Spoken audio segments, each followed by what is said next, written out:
Assalamualaikum warahmatullahi wabarakatuh. Baiklah, anak-anakku sekalian, pada kesempatan kali ini, saya, Ibu Afifatul Mardiah, Sarjana Pendidikan Islam di SMP Negeri 40 Surabaya, akan menyampaikan satu materi meyakini hari akhir dengan mawas diri. Mari kita ikuti bersama. Pengertian dan dalil hari akhir. Hari kiamat disebut hari akhir karena tidak ada hari lagi setelah hari tersebut. Dalam Al-Quran disebutkan istilah lain bagi hari akhir yang menunjukkan dahsyatnya hari tersebut. Nama-nama yang dimaksud bukanlah sinonim, karena setiap nama memiliki makna tersendiri. Adapun dalil tentang hari akhir disebutkan pada Quran Surah Al-Hajj ayat 7 yang berbunyi wa anna as-sa'ata atiyatul la raiba fiha wa anna Allah yab'atsu man fil qubur, yang artinya sesungguhnya kiamat itu pasti datang, tidak ada keraguan padanya, dan sesungguhnya Allah akan membangkitkan siapapun yang ada di dalam kubur. Jenis hari kiamat. Para ulama mengelompokkan kiamat menjadi dua, yakni kiamat sugro dan kiamat kubro.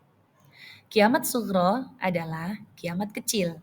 Pada kiamat sugro hanya bagian-bagian tertentu yang mengalami kehancuran.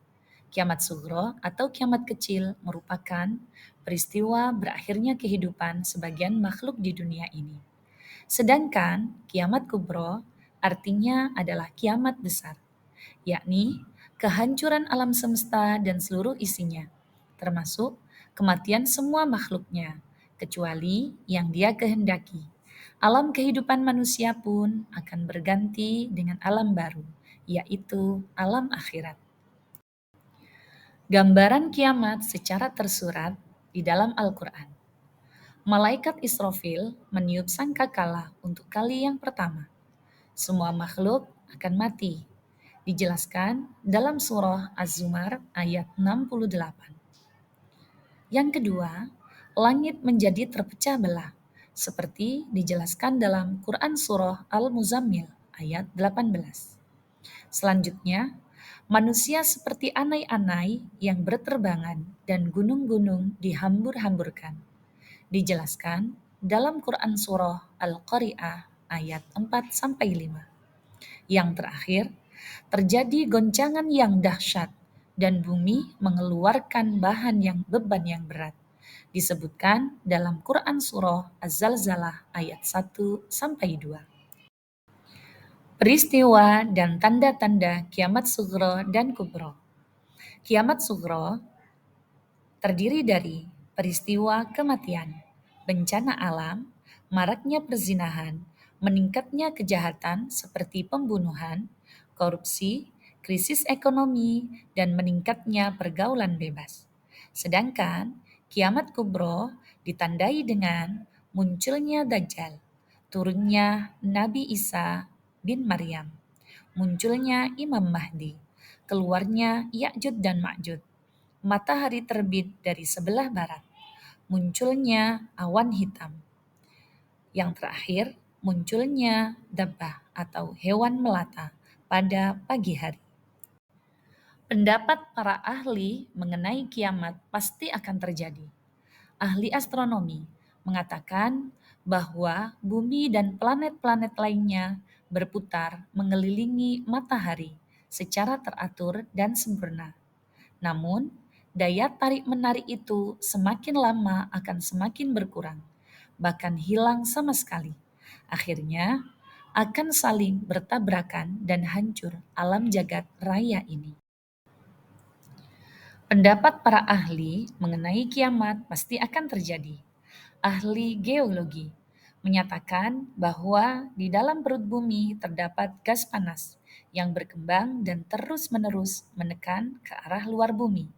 Namun, lama-kelamaan gas yang ada semakin melemah, sehingga tekanan dari luar semakin kuat, mengakibatkan gas bumi meledak dengan ledakan yang sangat dahsyat, kemudian mengeluarkan isinya. Adapun rangkaian peristiwa kehidupan di akhirat. Yang pertama, Yaumul Barzah.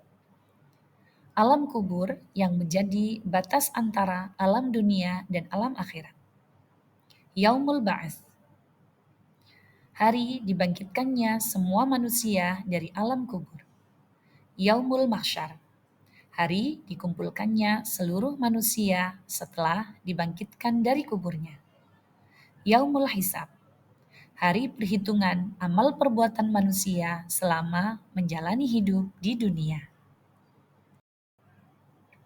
Selanjutnya, peristiwa kehidupan di akhirat, yaitu Yaumul Mizan, hari ditimbangnya amal perbuatan manusia ketika di dunia.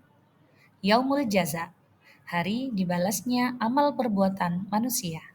Yang terakhir, surga dan neraka. Bagi yang beramal baik akan masuk surga, dan sebaliknya, bagi yang beramal buruk akan masuk neraka. Mawas diri sebagai hikmah dari iman kepada hari akhir. Mawas diri adalah kemampuan untuk mengelola respon sosial dalam konteks kehidupan nyata, menyesuaikan tindakan Anda dengan budaya, lingkungan, dan kebiasaan orang lain. Sikap ini mencerminkan kehati-hatian dan kewaspadaan terhadap situasi tertentu, dengan tujuan mencegah terjadinya konsekuensi negatif. Sifat mawas diri ditunjukkan dengan cara sebagai berikut.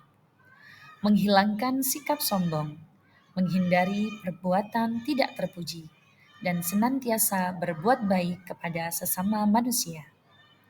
Berperilaku adil dalam kehidupan di dunia ini, termasuk adil terhadap Allah Subhanahu wa Ta'ala dengan mengutamakan ibadah dibandingkan hal-hal lainnya yang bersifat duniawi.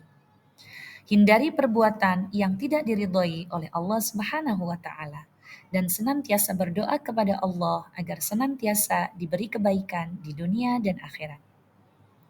Yang terakhir, berperilaku jujur dengan menyesuaikan antara perkataan dan perbuatannya atau tidak bersifat munafik. Baiklah anak-anak, cukup sekian materi dari saya. Terima kasih. Assalamualaikum warahmatullahi wabarakatuh.